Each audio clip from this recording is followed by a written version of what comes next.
அப்படி கேட்டு விட்டு தான் காட்டுகிறார். பார்க்கையிலே சப்ஸ்கிரைப் உடனே டச் பண்ணுங்க.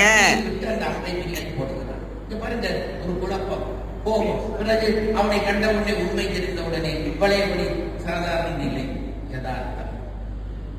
இதுதான் லட்சுமணனிடம் நாங்கள் காணுகிற யதார்த்தம்.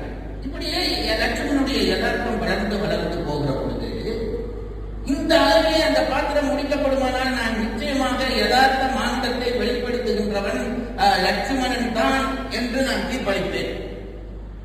ஆனால் பாத்திரத்தினுடைய நீட்சி இந்த அளவிலே முடியவில்லை. பாத்திரத்தினுடைய கால நீட்சி, இடைநீட்சி என்று அவர்கள் சொன்னார்களே, அது தகுதியும் ஆயிற்று, தகுதியினமும் ஆயிற்று. இந்த அளவிலே அந்த கதை முடிந்திருந்தால் அப்படி வந்திருக்காரு. பின்னாலே போக போக லட்சுமணன் லட்சிய மனிதனாக மாறுகிறான், அறிவாளியாக மாறுகிறான். மாயமான் வந்தவுடனே சீதை மயங்குகிறாள், ராமன் அந்த பையை நம்புகிறான். லட்சுமணன் தான் நிமிர்ந்து நின்று அண்ணா இது வந்தது மாயமான் என்று சொல்லுகிற பொழுது அவனை தான் உறுதிவிட்ட ஒரு லட்சிய மனிதனாக காண்கிறான். பிறகு ராமனுடைய சத்தம் அவன் அழகிய சத்தம் கேட்டவுடனே சீதை குழம்புகிற பொழுது, அசையாமல் நிற்கிற பொழுது, இல்லை என் அண்ணனுக்கு ஏதும் நடக்காது என்று சொல்லி நிற்கிற பொழுது அசையாத ஒரு மனிதனை, லட்சிய மனிதனை காண்கிறார். பிறகு ஒன்றும் செய்ய முடியாமல் காட்டுத்தீயில் விழுந்து இறந்து போவேன் என்று சீதை சொன்ன பிறகு வெஞ்சின விதியை வெல்ல வல்லமோ என்று சொல்லிவிட்டு போகிற அந்த லட்சுமணனை பார்க்கிற பொழுது ஒரு அசையாத லட்சிய மனிதனை காண்கிறார்.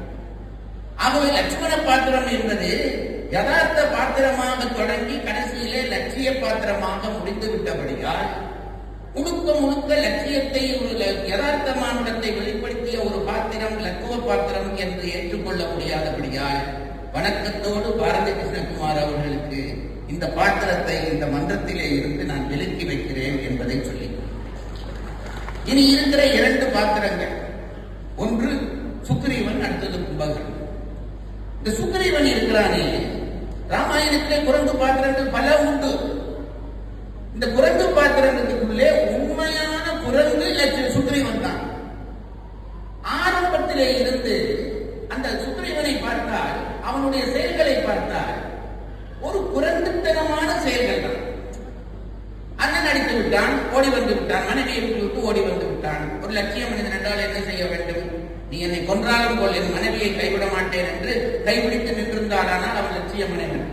மனைவியாவது மண்ணாவது நீ பிடித்துக்கொள், நான் ஓடுகிறேன் என்று ஓடினானே, அப்பொழுது அவனை யதார்த்த மனிதனாக காட்டு. பிறகு ராமன் வந்த உடனே பயந்து ஓடி போய் மரத்திலே ஏறுகிறானே, யதார்த்த மனிதன். பிறகு அனுமன் வந்து சொன்ன பிறகு நம்ப தயங்குகிறானே, அப்பொழுது